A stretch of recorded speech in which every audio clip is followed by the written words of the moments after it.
సుతం దేవం కంసచాణూరమర్దనం దేవకీ పరమానందం కృష్ణం వందే జగద్గురుం శంకరం శంకరాచార్యం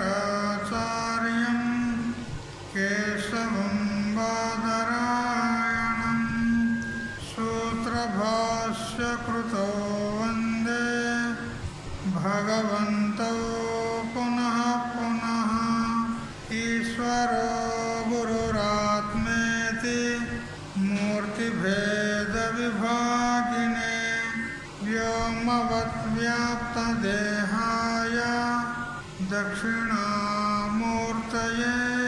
నమః యుక్తాహార విహారాయ వివిక్తస్థలవాసినే మలయాళయతీంద్రాయ బ్రహ్మనిష్ఠాయ తే నమః గీతా భాగవతాద్వైత తత్వామృతస్వరూపిణే గండిక్షేత్రనివాసాయ రామకృష్ణాయ తే నమః.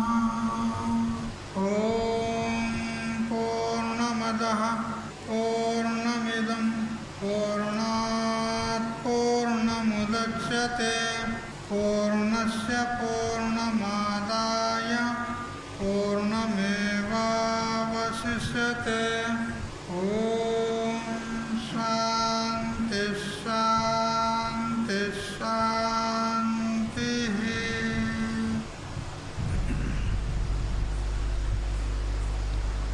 స్వాంత పరికల్పిత బ్రహ్మాండాంతర్వర్తి సకల చరాచరముల యొక్క అసత్ జడ దుఃఖ మోహాత్మకమైనటువంటి సకల ఉపాధుల కంటే విలక్షణమై సత్ చిత్ ఆనంద రూపం చేత స్వయం ప్రకాశమానమై వెలుగొందుచున్నటువంటి ప్రత్యేక అభిన్న పరమాత్మకు సాష్టాంగ ప్రణమిల్లుతో ఆత్మీయులారా,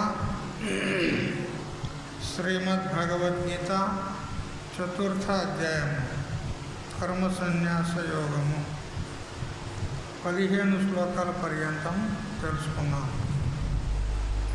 ఏవం జ్ఞాత్వా కృతం కర్మ పూర్వైరపి ముముక్షుభిః కురు కర్మైవ తస్మాత్వం పూర్వైః పూర్వతరం కృతం. కర్మలు నాకు అంటవు, ఎందుకంటే నేను అసంగుడను. అసంగోయం పురుష అని మనకు బృహదారణ్యక ఉపనిషత్తు చెప్తుంది. ఈ పురుషుడు అంటే ఈ ఆత్మ అసంగుడు ఉన్నాడు, దేని చేత కూడా అంటబడడు. ఎందుకు అంటబడడు అనంటే, ఏది అధ్యస్థ పదార్థం ఉంటుందో అది అధిష్టానం చేత అంటబడదు. అధిష్టానం నందు దాని యొక్క గుణదోషాలను ఆరోపించజాలదు. ఏ విధంగా మరుభూమిలో అంటే ఎండమావుల్లో నీరు కనపడుతుంది మధ్యాహ్నం పూట.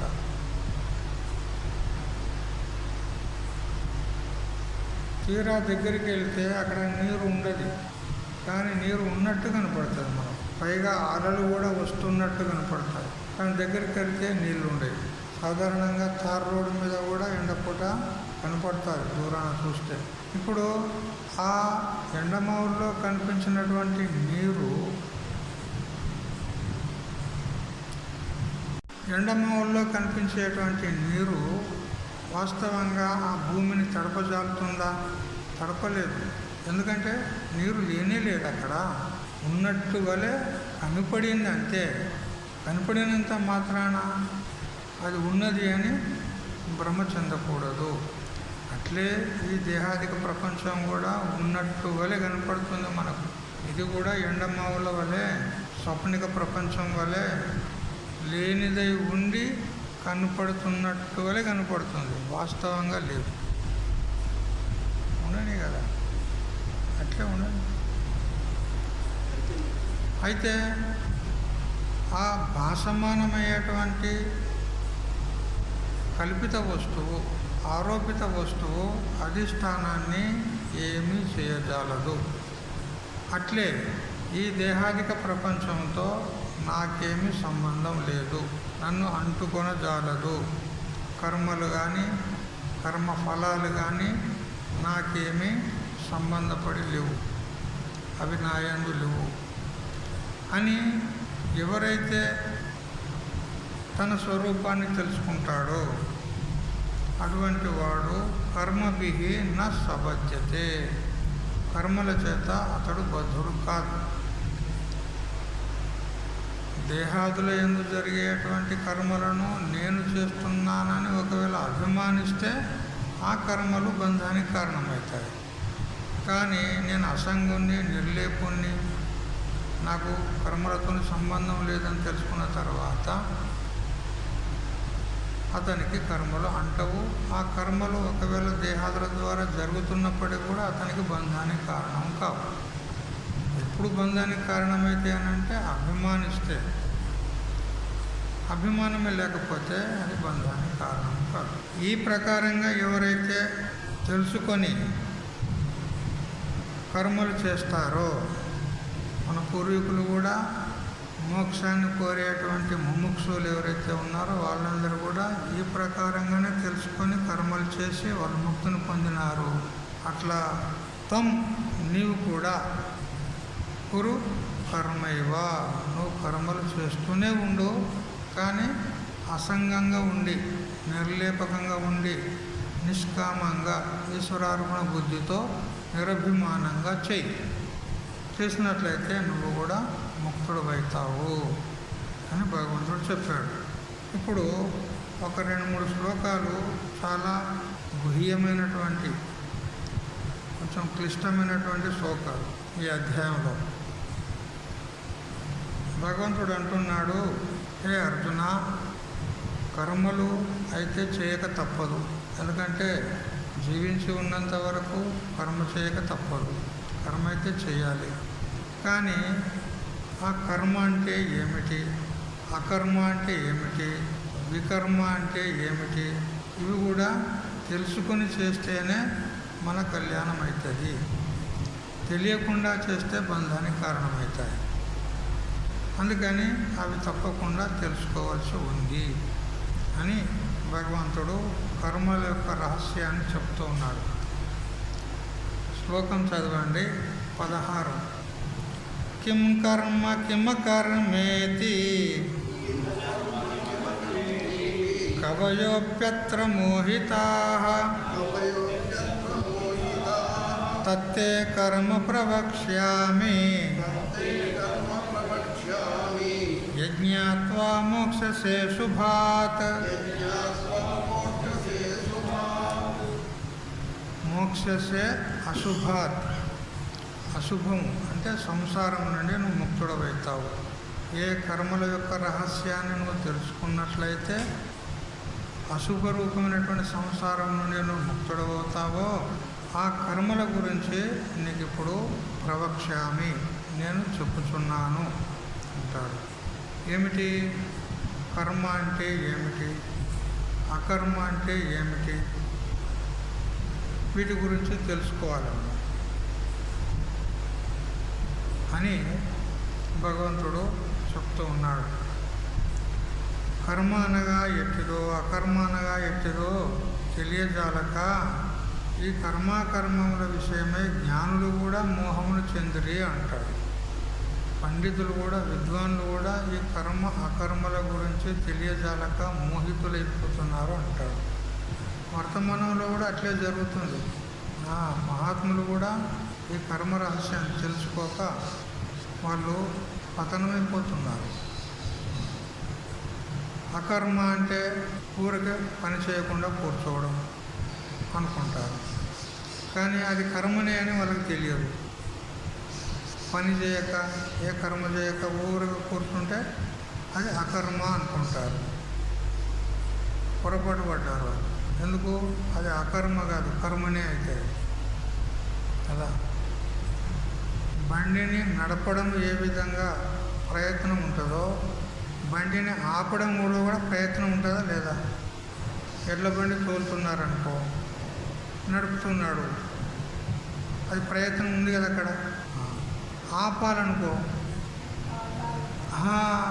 అదోడు మాట్లాడి తొందరగా తెలిసింది కదా. ఆపాలంటే కూడా ప్రయత్నం, దానికి పగ్గాలు ఏమంటారు, పగ్గాలు అంటారా ఎడ్లకు? వాటిని లాగి ఎడ్లను ఆపాలి. ఓ ఓ ఆగు ఆగు అని. ఇప్పుడు ఇక్కడ కూడా ప్రయత్నం ఉందా లేదా? మరి కర్మ జరిగిందా లేదా? అంటే ఊరుకోవడంలో కూడా ప్రయత్నం ఉంది. సైకిల్ నడిపిస్తున్నప్పుడు కర్మ జరుగుతూనే ఉంది. మరి ఆపాలంటే బ్రేక్ వేయాలి కదా, బ్రేక్ వేస్తే ఆగుతుంది. మరి బ్రేక్ వేయడం కూడా కర్మే కదా. ఈ రహస్యం తెలియదు చాలామందికి. అకర్మ అంటే పని చేయకుండా ఉండడం అంతే, కానీ అది కూడా ఒక కర్మే అని తెలియదు. తర్వాత భగవంతుడు అంటున్నాడు, ఏ ఏ కర్మలు తెలుసుకోవాలి అని అంటే చెప్తున్నాడు. 17వ శ్లోకం చదవండి. కర్మణో హ్యపి బోద్ధవ్యం బోద్ధవ్యం చ వికర్మణః అకర్మణశ్చ బోద్ధవ్యం గహనా కర్మణో గతిః. కర్మణః బోద్ధవ్యం, కర్మలంటే ఏవో తెలుసుకోవాలి.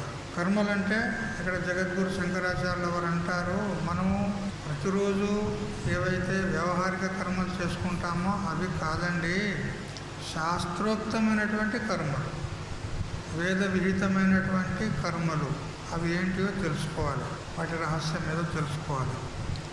మరి వికర్మణ అంటే శాస్త్ర నిషిద్ధమైనటువంటి కర్మలు, వాటిని కూడా తెలుసుకోవాలి. మరి అకర్మ అంటే ఏమిటి, అది కూడా తెలుసుకోవాలి అని చెప్తున్నాడు. శాస్త్రోక్తమైనటువంటి కర్మలు అహరహ సంధ్యాముపాసీత, ప్రతిరోజు కూడా సంధ్యావందనం చేయాలి, యజ్ఞకర్మ సంధ్యా సమయంలో యజ్ఞం చేయాలి, అగ్నిహోత్రం జుహియాత్, అగ్నిహోత్ర కర్మలు చేయాలి, నిత్య కర్మలు వస్తాయి. మరి కొన్ని నైమిత్తిక కర్మలు ఉంటాయి, శ్రాద్ధ కర్మ, లేదా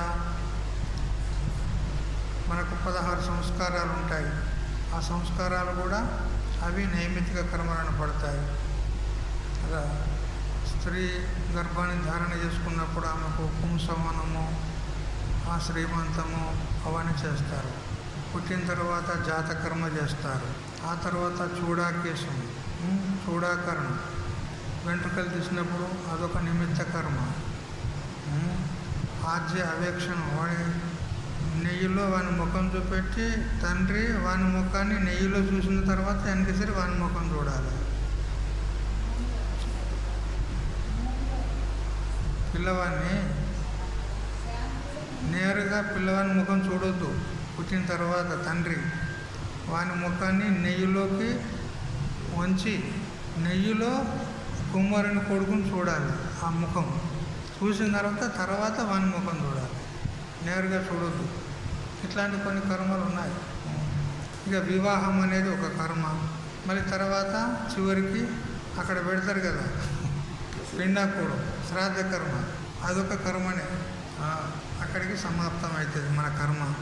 ఈ ప్రకారంగా నైమిత్తిక కర్మలు ఉంటాయి, కొన్ని ప్రాయశ్చిత్త కర్మలు ఉంటాయి. అంటే ఏదన్నా పాపం మనం చేసినామనుకో, ఆ పాపానికి ప్రాయశ్చిత్తం చేసుకోవాలి కదా. శ్రీరామచంద్రుడు చేసిండా లేదా? ఏం కర్మ? ఆ రావణాసురుని చంపిన పాపానికి వాడు బ్రాహ్మణుడు ఉన్నాడు. రావణాసురుడు అంటే రాక్షసుడు కాదు, వాడు రాక్షసుడు కాదు, బ్రాహ్మణుడు ఉన్నాడు రావణాసురుడు. వాడు అట్లాంటి దుష్కర్మ చేసిండని వాడిని అసురుడు అని పేరు పెట్టింది. అయితే బ్రాహ్మణుని వధించినందువలన పాపం బ్రహ్మహత్యా దోషం పడుతుంది. ఆ బ్రహ్మహత్యా దోషం నివారణ కోసము రామచంద్రుడు యజ్ఞం చేయవలసి వచ్చింది. ఆలోగా సీతాదేవిని అడవిలోకి పంపించాడు కదా. ఇప్పుడు పత్ని లేకుండా కర్మ చేయరాదు, ఇదో సమస్య. పత్ని లేకపోతే కర్మ చేయరాదు, కర్మ చేయకపోతే బ్రహ్మహత్య దోషం పడుతుంది. 2 విధాల ఆపత్తి వచ్చింది. అప్పుడు ఏం చేశాడు వశిష్ఠ మహర్షి? బంగారు సీతను తయారు చేసి ఆ సీతను పక్క పన్న పెట్టుకొని కర్మ చేశాడు.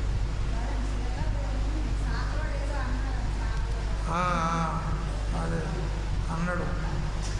వాడు ఇప్పుడు ఉంటే ఎట్లా కొడుతుంటే నువ్వు ఇప్పుడు కదా, వాడు లేడు ఇప్పుడు కదా. సరే, ఎందుకంటే అది రాజనీతి ఉంటుంది, రాజనీతి ధర్మం అనేది ఒకటి ఉంటుంది. ఏ విధమైనటువంటి కలంకం లేకుండా రాజ్య పరిపాలన చేయాలి. మరి వాడు తెలిసి అన్నాడో తెలియక అన్నాడో, మొత్తం మీద అదొక నేరం ఆరోపించినట్లు అయిందా లేదా? అట్లా. అయితే కొన్ని ప్రాయశ్చిత్త కర్మలు ఉంటాయి, అవి చేసుకోవాలి. ఈ ప్రకారంగా ఆ శాస్త్రోక్తమైనటువంటి కర్మల యొక్క రహస్యాన్ని తెలిసి ఉండాలి. మరి కొన్ని నిషిద్ధ కర్మలు ఉంటాయి. బ్రాహ్మణో నా హంతవ్య, నా హింస సర్వభూతాని అని ఈ విధంగా శాస్త్రం నిషేధం చేసింది. నాయన బ్రాహ్మణులను వధించకూడదు, హింసించకూడదు, పరుషమైన వాక్యాలతో వారి మనసును కూడా కలత పెట్టకూడదు, మరియు ఏ ప్రాణిని కూడా హింసించకూడదు అని ఈ ప్రకారంగా నిషిద్ధ కర్మలు చెప్పింది ఉన్నది. ఈ కర్మలు చేసినట్లయితే పాపం కలుగుతుంది, పాపం చేత నరకం ప్రాప్తమవుతుంది అని శాస్త్రం చెప్పింది. మరి వాటి రహస్యాన్ని కూడా మనము తెలుసుకోవాలి. మరి కర్మ అంటే అకర్మ అంటే ఏమిటి? కర్మ చేయకుండా ఉండడం కాదు, అకర్మ యొక్క రహస్యం కూడా మనం తెలుసుకోవాలి అని శాస్త్రం మనకు విధానం చెప్తుంది. అందుకని ఇక్కడ ఇక్కడే వెనక నుంచి అవి వస్తాయి. అకర్మలో కర్మను చూడాలి. ఎట్లా? ఒక ఆయన పడవలో ప్రయాణం చేస్తూ ఉన్నాడు, నదిలో పడవలో ప్రయాణం చేస్తున్నాడు. ఆయన ప్రయాణం చేస్తున్నప్పుడు నదీ తీరంలో ఉన్నటువంటి వృక్షాలు అవి వెనక్కి పరిగెత్తున్నట్టు కనపడతాయి. మరి ట్రైన్లో పోతే కూడా మనం ముందుకు పోతుంటే ట్రైన్లో ఆ పక్కకున్నటువంటి వృక్షాలు, బిల్డింగులు, మనుషులు అందరూ వెనక్కి పరిగెత్తినట్టు అనిపిస్తుంది. వాళ్ళు పరిగెత్తుతుండ్రా? వాళ్ళు నదీ తీరంలో ఉన్నటువంటి వృక్షాలు పరిగెత్తుతున్నాయా? ఎక్కడున్నాయి? అక్కడే ఉన్నాయా? అక్కడే ఉన్నాయి. కానీ మనకు కనిపించింది ఎట్లా? పరిగెత్తినట్టు కనపడతాయి కదా. వాటిలో కర్మ లేదు, కానీ కర్మ జరిగినట్టుగా కనపడుతుంది. చూసారా? అట్లే ఒక ఆయన దూరాన ఆయన ప్రయాణం చేస్తూ ఉన్నాడు. మనం చాలా దూరంలో ఉన్నాం, కంటికి మాత్రం కనపడుతున్నాడు, కానీ దూరంలో ఉన్నాం. ఆ నడిచేటువంటి వ్యక్తి కూడా నిలబడినట్టే అనిపిస్తుంది. నడుస్తున్నాడు కానీ నిలబడినట్టు మనకు అనిపిస్తుంది. దూరత దోషం వల్ల అక్కడికి ఇక్కడ చాలా దూరం ఉంది కాబట్టి. చూడు, ఇక్కడ నడిచేవాళ్ళేమో నిలబడినట్టు కనపడుతుంది, నిలబడి ఉన్న వృక్షాలేమో పరిగెత్తున్నట్టు కనపడుతుంది. చూసారా? ఇదే కర్మ యొక్క అకర్మ యొక్క వాస్తవ స్థితి. అయితే ఈ కర్మ రహస్యాన్ని తెలుసుకోవడం చాలా కష్టం అంటాడు. శృతి స్మృతులు ఆదేశించినటువంటి వాటిని కర్మలని, శృతి అంటే వేదము, స్మృతులు అంటే మనుష్య రచితమైనటువంటి స్మృతులు, వశిష్ఠ స్మృతి, వ్యాస స్మృతి మొదలైనటువంటి ఆపస్తంభ స్మృతి ఇట్లా ఉంటాయి. అయితే శృతి స్మృతుల్లో మనకు నిర్దేశించినటువంటి కర్మలు అయితే ఉన్నాయో అవి కర్మలు అనబడతాయి, శాస్త్రీయ కర్మలు. అది ఇతరమైనటువంటి అకర్మలని కొందరంటారు. కొందరంటారు శాస్త్రవిహిత ఆచరణమే కర్మ, దాన్ని ఆచరించకుండా ఉండుటే అకర్మ అని కొందరంటారు.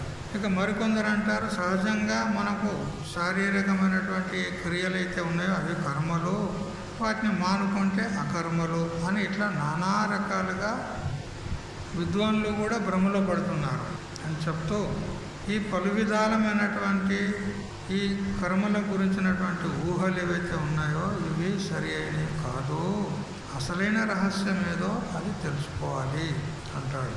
ఓ కుంతి కుమారా, శంకరాచార్య చెప్పిన ప్రకారం చెప్పుకున్నాడు. ఇక్కడ శాస్త్ర విహితమైనటువంటి కర్మ ఏదైతే ఉందో అది కర్మ అనబడుతుంది. శాస్త్రం నిషేధించినటువంటిది ఏదైతే ఉందో అది వికర్మ అనబడుతుంది.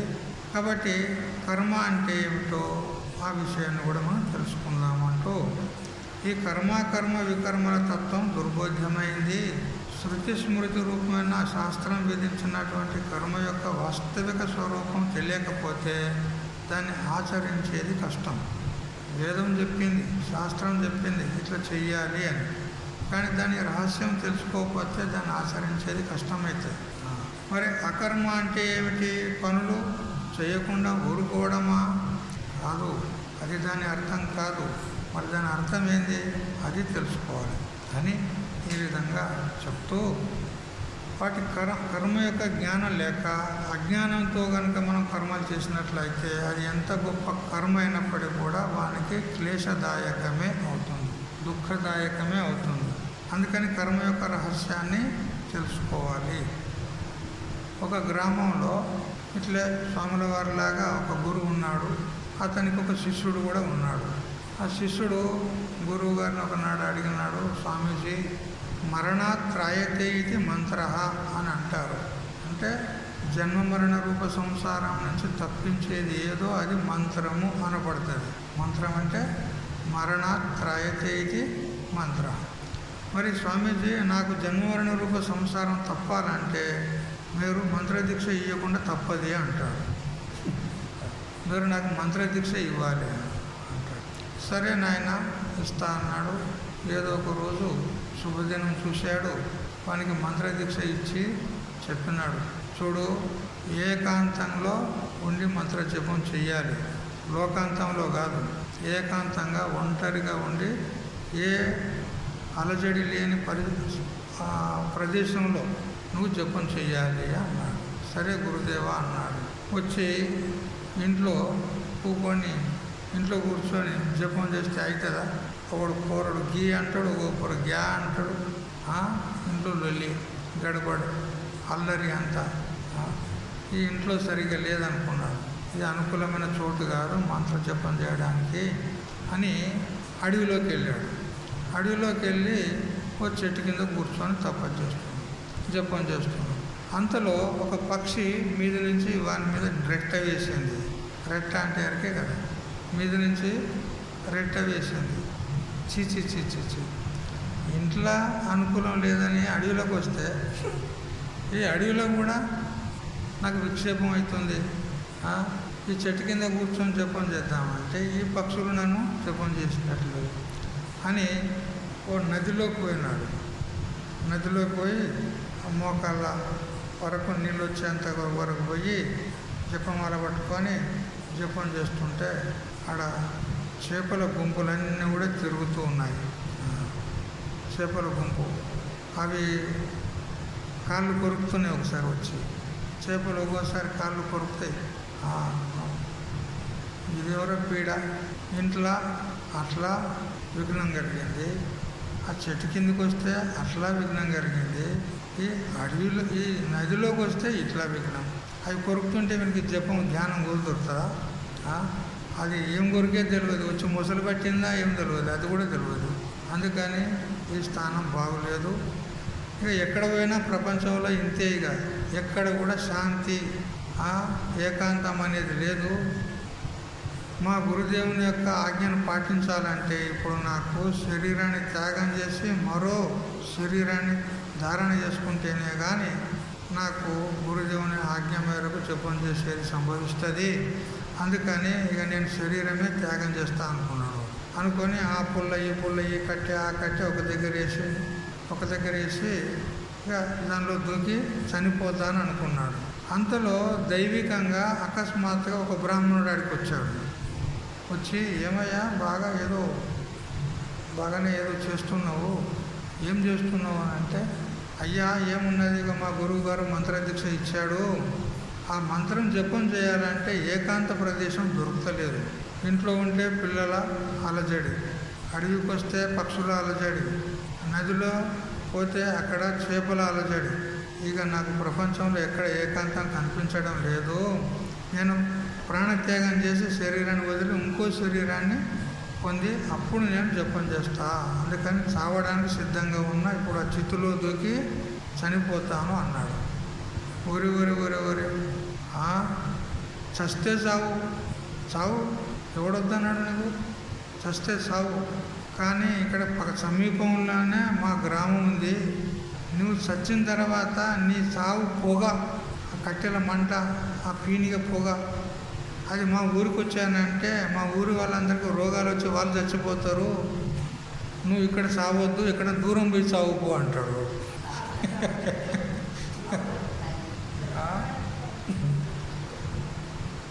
నీ కర్మ పాడుగా. ఇదేమరా పీడ. సస్తే చావడానికి కూడా సావనిస్తలేరు ఈ లోకం. చస్తా అంటే కూడా సావనిస్తలేరు. ఇది పని కాదనుకున్నా మళ్ళీ ఇంటికి వచ్చుండవు కదా. అంటే కర్మ యొక్క రహస్యం తెలియకపోతే ఇట్లా కష్టాలు అవుతాయి. ఏకాంతంగా కూర్చొని జపం చేయమంటే దాని తాత్పర్యం ఏంది అంటే, నీ మనసులో ఏ విధమైనటువంటి ఆలోచన లేకుండా కేవలం పరమాత్మ యందే మనసును సంలగ్నం చేసి నువ్వు జపం చెయ్యి అని గురుదేవుని చెప్పినటువంటి మాటకు తాత్పర్యం. వాడు అనుకున్నాడు బాహ్యమైనటువంటి అలజడి లేకుండా ఉన్న ప్రదేశంలో ఉండి జపం చేయమన్నాడని వాడు అనుకున్నాడు. వాడికి తెలిసిందా రహస్యం? తెలియలేదు కదా. మరి పిల్లలు ఉంటారు, అలజడి చేస్తారు, అల్లరి చేస్తారు. మరి మనసు ఎట్లా ఏకాగ్రతను పొందుతుంది? ఏకాంతాన్ని ఎట్లా మనం సేవించవచ్చు అని మీరు అంటారు కదా. ఒక్కోసారి మనం ఏదో ఒకటి మనకు కావలసినటువంటి ఒక వస్తువు గురించో లేదా ఒక వ్యక్తి గురించో మనం అలా ధ్యానిస్తూ ఉంటాము. ధ్యానిస్తూ ఉన్నప్పుడు మన మనసంతా అక్కడే ఉంటుంది. ఆ వ్యక్తి మీదనో ఆ వస్తువు మీదనో ఉంటుంది. ఎదురుగా వచ్చిపోతున్నటువంటి మనుషుల యొక్క ధ్యాస ఉండదు. నీకు పరధ్యానంలో ఉంటావు. ఇప్పుడు పక్క పంట ఎవరైనా శబ్దం చేసినా కానీ ఆ శబ్దం కూడా నీకు వినపడడం లేదు. మరి ఇప్పుడు ఆ శబ్దాల్లో ఉండి కూడా నీకు శబ్దం వినపడతలేదు. ఎందుకు అంటే మనసు ఆ శబ్దం వైపు పోవడం లేదు, వేరే వైపు ఉంది. ఆ వ్యక్తి గురించో వస్తువు గురించో చింతన చేస్తున్నావు కాబట్టి నీ మనసు అక్కడ లేదు, ఇక్కడ ఉంది. అంటే మనం బాహ్యమైనటువంటి విషయాల గురించి చింతన చేయక లోన మన భగవంతుని చింతన చేసినట్లయితే బాహ్యమైనటువంటి ఈ అల్లరి మనల్ని ఏం చేయజాలదు అనేది సిద్ధమైంది. అవునా లేదా? కాబట్టి ఏకాంతం అంటే, ఏకం అంటే పరబ్రహ్మ ఒకటే. ఏకం ఏవ అద్వితీయం బ్రహ్మ. అంతం అంటే నిర్ణయము. ఒకే ఒక పరబ్రహ్మ ఉంది, రెండో వస్తువు లేదు అని నిశ్చయమే ఏకాంతం. ఇది అసలు తత్వం, ఇది అసలు రహస్యం. అంటే ఆ పరబ్రహ్మనందే మనసును సంలగ్నం చేసి పరబ్రహ్మ యొక్క ధ్యానం చెయ్యి, మంత్రజపం చెయ్యి అని గురువు చెప్తే వానికి ఆ రహస్యం తెలియక వాడు లేని ఇక్కట్లు పడ్డాడు కదా. ఇది ఇట్లా ఉంటుంది కర్మ రహస్యం అంటే.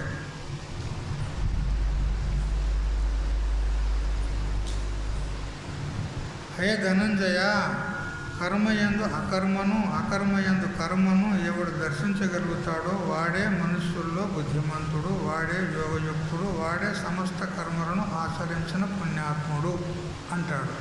ఈ కర్మ రహస్యాన్ని తెలుసుకున్నవాడే బుద్ధిమంతుడు, వాడే అన్ని కర్మలు చేసినవాడు అని ఈ విధంగా ఈ 16వ శ్లోకం యొక్క వ్యాఖ్యానం అయిపోయింది. ఇక 17వ శ్లోకం యొక్క వ్యాఖ్యానం ఏమిటంటే 18వ శ్లోకం. కర్మ, వికర్మ, అకర్మ అంటూ మూడింటిని చెప్పి ఈ 18వ శ్లోకంలో కర్మ, అకర్మ అని రెంటినే పేర్కొనడం జరిగింది అంటాడు. ఇప్పుడు మనం చదువుకున్నటువంటి ఆ శ్లోకంలో కర్మ, అకర్మ, వికర్మ అని 3 చెప్పినాడు. ఈ 18వ శ్లోకంలో కర్మణ్య కర్మయ పశ్చేద్ అకర్మణ్య కర్మయ సబుద్ధిమాన్ మనుష్యేషు సయుక్త కృష్ణ కర్మ కృత్. ఇక్కడ రెండే చెప్పినాడు, కర్మ అకర్మ అన్నాడు. అయితే కర్మ అని ఒకటే చెప్పడంలో తాత్పర్యం ఏంటంటే వికర్మను కూడా కర్మలో గణన చేసి రెండే చెప్పినాడు. దాన్ని విడిగా చెప్పలేదు. శంకర సిద్ధాంతానుసారంగా కర్మలైన చేయదగిన పనులు, వికర్మలైన చేయరాని పనులు, అంటే ధర్మాలను కూడా చెప్పవచ్చు. శాస్త్రం విధానం చేసిన కర్మలు ధర్మము, శాస్త్రం నిషేధం చేసినటువంటి కర్మలు అధర్మం. నిషేధం చేసినటువంటి నిషిద్ధ కర్మలు, బ్రాహ్మణులను చంపకూడదు, ఏ పశువుని హింసించరాదు అని ఈ విధంగా విధానం చేసిన కర్మలు నిషిద్ధ కర్మలు, అవి అధర్మాన్ని కలగజేస్తాయి. శాస్త్రం ఈ కర్మ చేయకూడదు అని చెప్పిన తర్వాత కూడా చేస్తే ఏమవుతుంది? అధర్మం, పాపం కలుగుతుంది. పాపం నుంచి నేను రక్షించడానికి నువ్వు పాపం చేయకముందుకే శాస్త్రం విధానం చేసి చెప్పింది, నాయన ఇట్లాంటి కర్మలు చేయొద్దు అని నిషేధం చేసింది. మరి శాస్త్రం చెప్పినప్పటికీ కూడా మళ్ళీ చేస్తే ఏమవుతుంది? పాపం కలుగుతుంది. పాపం ద్వారా ఏమవుతాడు? నరకానికి పోతాడు. మరి శాస్త్రం విధానం చేసిన కర్మలు తప్పకుండా చేయనాయన, నీకు కళ్యాణం అవుతుందని చెప్పాను. ఇట్లా ఈ రెండు పక్షాల కర్మలు ఏవైతే ఉన్నాయో ఇవి కర్మలోనే వస్తాయి. నిషిద్ధ కర్మలు మరి విహిత కర్మలు. ఇక అకర్మ అంటే చేయకుండా ఉండుట అని అంటారు. కానీ చేయకుండా ఉండడం అనేది అకర్మ కాదు, అది కూడా ఒక కర్మనే అంటారు. దేహము, ప్రాణము, మనసు, బుద్ధి మొదలైనటువంటి వాటి చేత చేసే వ్యవహారాలన్నీ కర్మలే. వ్యవహారం అంతా దేహ, ఇంద్రియ, మనోబుద్ధుల చేత జరుగుతూ ఉంది. అయితే వాటికి అతీతమై అసంగమైనటువంటి ఆత్మను ఈ కర్మలు అంటవు. కర్మల్లో అకర్మను చూచుట ఏ విధంగానంటే ఈ శరీరం ద్వారా, ఇంద్రియాల ద్వారా, మరి మనస్సు, బుద్ధి ద్వారా కర్మలు చేస్తూ ఉంటున్నాం. మనం ఏ కర్మ చేయాలన్నా కానీ ఇంద్రియాలు అవసరం ఉన్నాయి, మనసు ఉండాలి, బుద్ధి ఉండాలి, ఉంటేనే కర్మ చేయగలుగుతాం. ఇవి లేకపోతే కర్మ చేయలేం మనం కదా. చూడాలంటే నేత్రేంద్రియం కావాలన్నా లేదా, వినాలంటే శ్రోత్రేంద్రియం కావాలన్నా లేదా. మరి ఇవి లేకుండా నువ్వు వినగలవా, చూడగలవా? చూడలేవు. అని ఇంద్రియాలు అవసరం ఉన్నాయి. అట్లే ఇంద్రియం ఉంటే సరిపోదు. ఇప్పుడు నువ్వు కళ్ళు తెరిచి చూస్తూ ఉన్నావు, నువ్వు పరధ్యానంలో ఉన్నావు, అప్పుడు ఎదురుగా ఉన్న వస్తువు కనపడుతుందా? నువ్వు చూస్తూ ఉన్నావు కానీ పరధ్యానంలో ఉన్నావు, నీ మనసు అన్యత్రం ఉంది, అప్పుడు ఎదురుగా ఉన్న వస్తువు కూడా కనపడదు. మరి నేత్రం తెరిచే ఉంది కదా, మరి నేత్రమే చూస్తుంది అంటావా? అంటే నేత్రంతో మనస్సు కూడా సంయుక్తం కావాలి. నేత్రంతో మనస్సు కూడా సంబద్ధం అయినప్పుడే ఆ ఎదురు వస్తువు కనపడుతుంది. మనసు ఒక దగ్గర ఉండి కన్నుడి చూస్తే కనపడదు. అందుకని మనసు కూడా అవసరం ఉంది.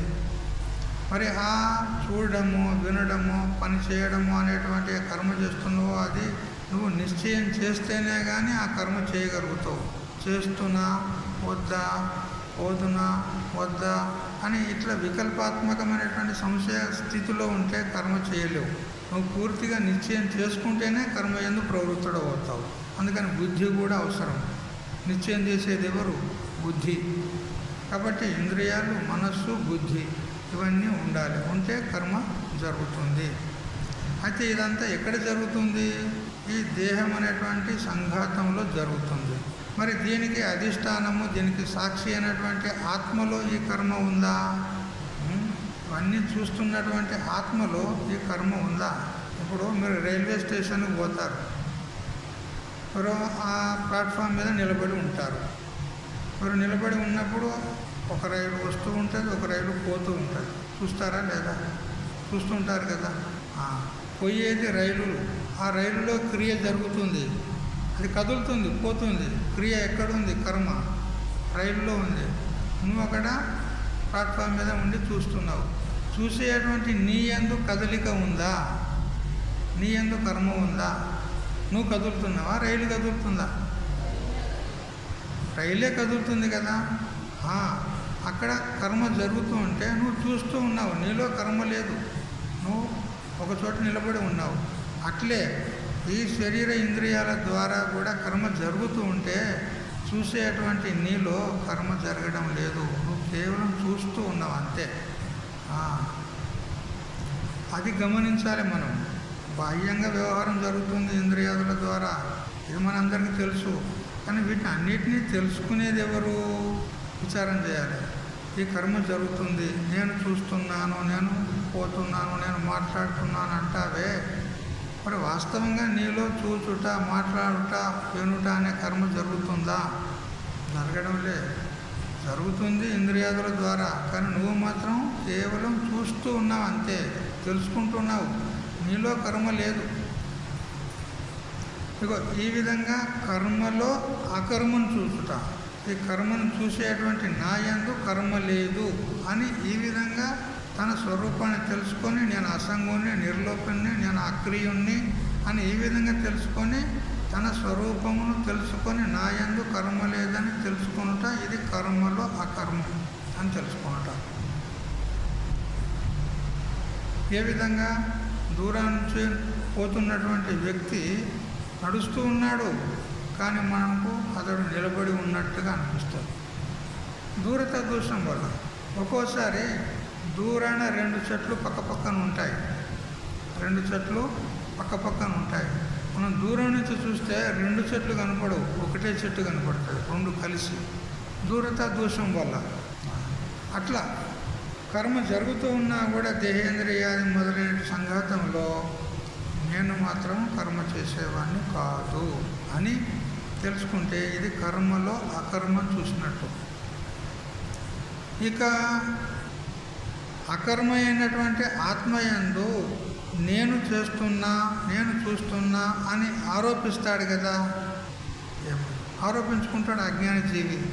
వాస్తవంగా తన యందు ఏ కర్మ లేదు, కానీ నేను చేస్తున్నా, నేను చూస్తున్నా, నేను పోతున్నా, వస్తున్నా అంటాడు. ఇది ఆరోపిస్తున్నాడు.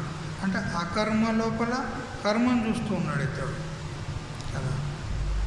అకర్మ ఎవరు? ఆత్మ. ఆ అకర్మ రూపమైనటువంటి ఆత్మయందు నేను చేస్తున్నా అనేటువంటి అభిమానం ఏదైతే ఉందో ఇది అకర్మలో కర్మను చూచుట.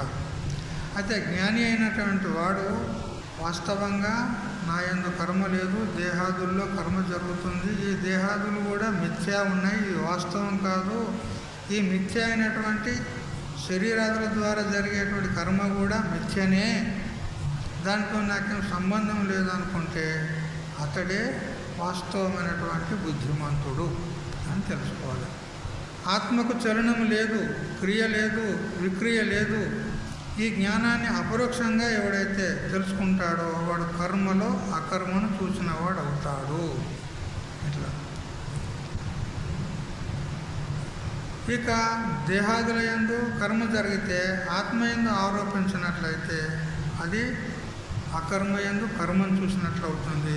ఇది అజ్ఞానుల యొక్క దృష్టి ఉంటుంది. కానీ జ్ఞాని మాత్రం ఆ విధంగా కాకుండా ఈ కర్మలన్నీ కూడా మిథ్యా, దేహాదులు మిథ్యా అని తెలుసుకొని తన యందు తాను మాత్రము అవశిష్టమై ఉంటాడు. అతడే నిజమైనటువంటి బుద్ధిమంతుడు, అతడే యోగి అని చెప్పినాడు. ఈ ప్రకారంగా కర్మల యొక్క రహస్యము చాలా గహనం ఉంటుంది అని అంటూ చెప్తూ ఇప్పుడు ఉత్తర శ్లోకంలో భగవంతుడు చెప్పబోతున్నాడు. శ్లోకం చదవండి. యస్య సర్వే సమారంభాః కామసంకల్పవర్జితాః జ్ఞానాగ్నిదగ్ధకర్మాణం తమాహు పండితం బుధాః.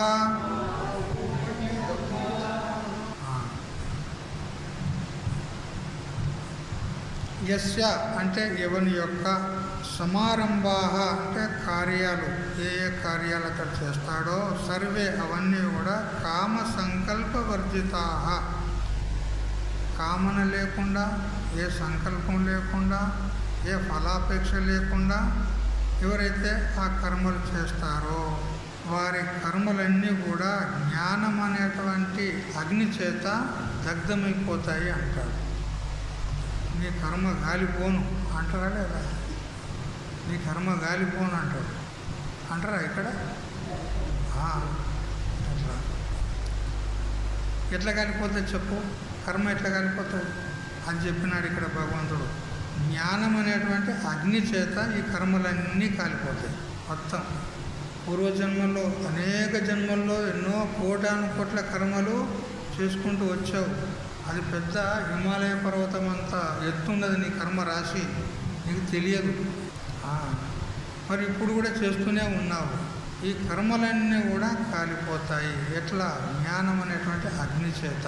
ఇప్పుడు పెద్ద గొప్పనైనటువంటి దూది యొక్క రాశి ఉందనుకో, దూది పత్తి రాశి ఉందనుకో, అందులో ఒక చిన్న నిప్పు రవ్వ పడింది అనుకో, సంపూర్ణంగా భస్మైపోతాయి. అట్లా మన కర్మలు ఎంత పెద్దయన్నా ఉండని, ఎన్ని జన్మల కర్మలైనా ఉండని, జ్ఞానం అనేటువంటి అగ్ని రగిలిందా కర్మలన్నీ కాలిపోతాయి. ఎప్పుడైతే కర్మలు కాలిపోతాయో ఇక మనకు జన్మ అంటూ ఉండదు. ఎందుకంటే జన్మ కర్మతోనే వస్తుంది కదా. మనకు జన్మ వచ్చిందంటే కర్మతోనే వస్తుంది. ఆ కర్మలు కాలిపోయినాయి అంటే మళ్ళీ జన్మ అంటూ ఉండదు. ఇట్లా ఈ విధంగా ఎవరి కర్మలైతే దగ్ధమైపోయినాయో అతడే పండితుడు అనబడతాడు అని భగవంతుడు చెప్పినాడు. చూసారా? కాబట్టి మనము కర్మలు చెయ్యాలి, చేయకుండా ఉండడం కాదండి, కర్మలు చెయ్యాలి. కానీ ఎట్లా చేయాలి? ఫలమును అపేక్షించకుండా నిష్కామంగా ఈశ్వరార్పణ బుద్ధితో చెయ్యాలి. ఏ సాధన చేసినా అంతే. నువ్వు జపమే చెయ్యి, తపమే చెయ్యి, యజ్ఞమే చెయ్యి, సత్సంగమే చెయ్యి, ఆత్మచింతనే చెయ్యి, ఏదన్నా చెయ్యి, కానీ పట్టుదలతో చెయ్యాలి. ఎటువంటి పట్టుదల అంటే పట్టు పట్టగరాదు, పట్టి విడువగరాదు, పట్టనేని బిగియ పట్టవలను. అంతే కదా. పట్టి విడుచుట కంటే ప్రాణం విడుచుట మేలు విశ్వదాభిరామ వినురవి కదా. పట్టి విడిచినామనుకో చూసేవాళ్ళు ఏమనుకుంటారు? భలే పెద్ద గొప్పగా పని చేస్తానని మొదలుపెట్టాడు, వాడు మధ్యలో ఆపేశాడు అని మనకు కొనియాడతారు. ఏమని? వీడు పిరిగి పందా, పని చేయలేక పనికి భయపడి పనిని ఆపేశాడు అని. చూసారా? అపకీర్తి పాలైపోతాం మనం. అందుకని పనిని చేసినామంటే గట్టిగా పట్టి చేయాలి. ఒకవేళ నీకు చేత కాదు, నాతోని కాదు, నాకు ఆ సామర్థ్యం లేదని అనుకుంటే అది మొదలే విచారం చేసి ఆ పనిని చేయడమే మానుకో. కానీ ప్రారంభించినవా అది ఫలావసాన పర్యంతం దాన్ని వదలరాదు. చీమలు ఉంటాయి చూడండి, చీమలు. అవి ఎక్కడో చెట్టు మీద ఒక ఫలం ఉంది, మామిడి పండు, దాన్ని అనుభవించాలని అది మొదటి నుంచి ఆ చెట్టును ఎక్కడానికి ప్రయత్నం చేస్తూ ఉంటే ఇట్లా గాలి జోరుగా వచ్చిందనుకో, అది ఎన్నోసార్లు కింద పడుతుంది. గాలికి ఎన్నోసార్లు కింద పడుతుంది, కానీ ప్రయత్నం మానుతుంది. అది ఎప్పుడైనా సరే నేను పోయి తీరుతానని పట్టుదలతో మళ్ళీ మళ్ళీ ఎక్కుతుంది, మళ్ళీ మళ్ళీ ఎన్నిసార్లు కింద పడ్డా. సాధారణంగా ఇప్పుడు అలా ఆ చీమ బారుతుంది, దానికి మీరు చెయ్యి అడ్డం పెట్టండి, అది ఇట్లా పోయి మళ్ళీ అటే పోతుంది, అది వెనక్కి రాదు. అది చూసారా? ఇది పట్టుదల అంటే గట్లా ఉండాలి. గండు చీమ పట్టిందనుకో, గండు చీమే ఉన్నది అక్కడ, అది పట్టిందనుకో, దాన్ని పీకితే దాని శరీరం బాడీ వస్తుంది కానీ మూతి రాదు. మూతి అట్లే పడుతుంది గట్టిగా, బాడీ ఊసి వస్తుంది కానీ అది మూతికి రాదు.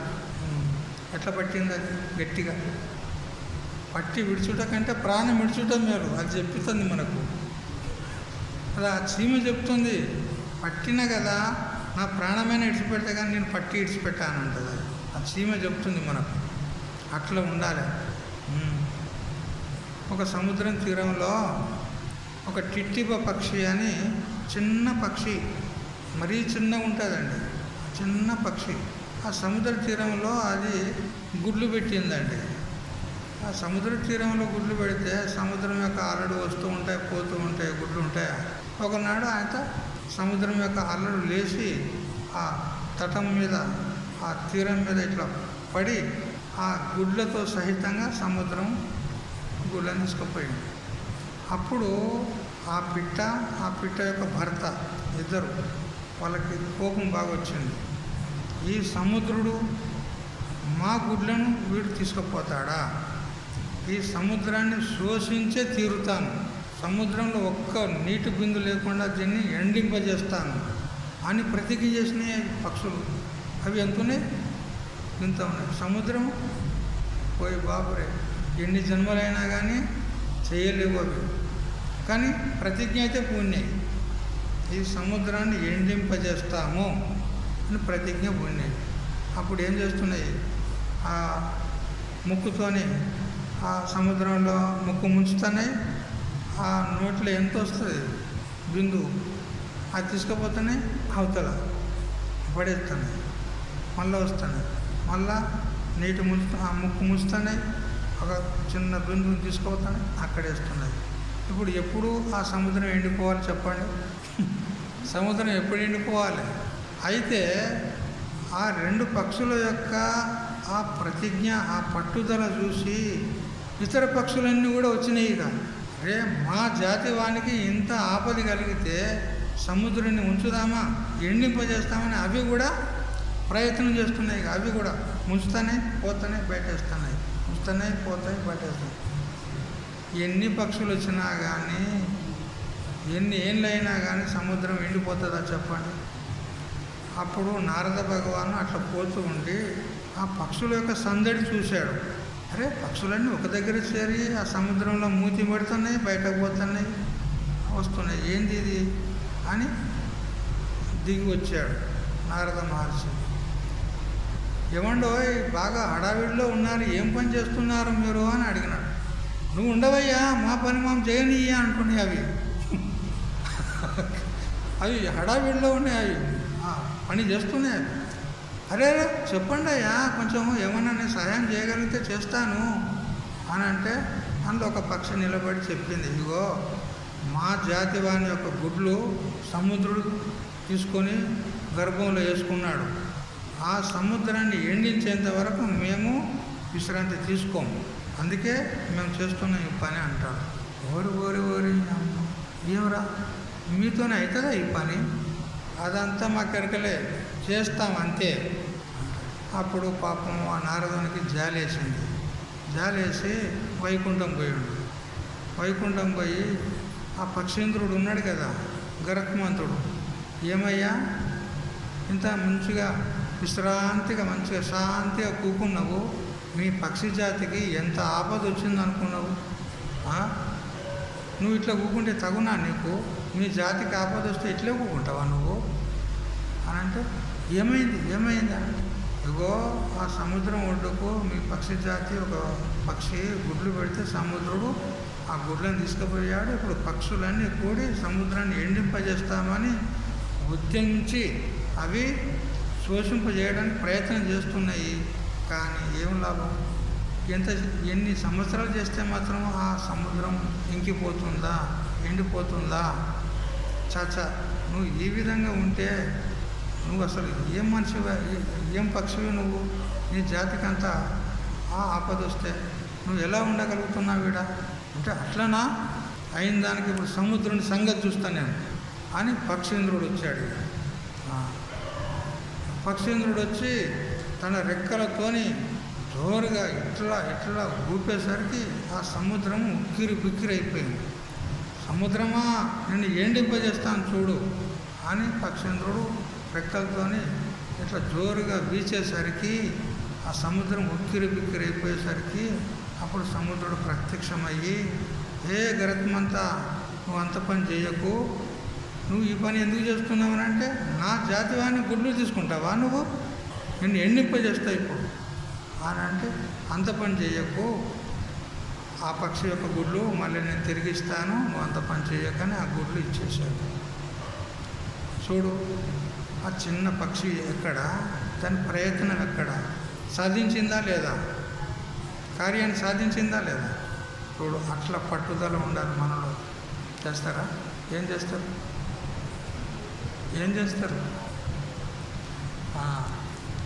జపమే చేయండి, తపమే చేయండి, యజ్ఞమే చేయండి, ఏదైనా చేయండి. సత్కార్యం ఏదైతే ఉంటుందో అది తలపెట్టినప్పుడు దాన్ని ఫల పర్యావసాన పర్యంతం, ఫలము ప్రాప్తమయ్యేంత వరకు ఆ కర్మను వదలకూడదు, చేయాలి, సాధించాలి. సాధన చెయ్యమురా నరుడా, సాధ్యము కానిది లేదురా. నువ్వు ప్రయత్నం చేస్తే సాధ్యం కానిది ఏమున్నది? కృషి ఉంటే మనిషి, మీరంతా ఫాస్ట్ ఉన్నారు, నేను చెప్పేది ఏమున్నది. కాబట్టి మీరందరూ ఈ ప్రయత్నంలో ఉండి సాధన చేస్తూ ఉండి భగవద్ అనుగ్రహానికి పాత్రులగుదురుగాక. హరి ఓం తత్సత్. ఓం సహనావతు సహనౌ భునక్తు సహ వీర్యం కరవావహై తేజస్వినావధీతమస్తు మా విద్విషావహై. ఓం శాంతి శాంతి శాంతి.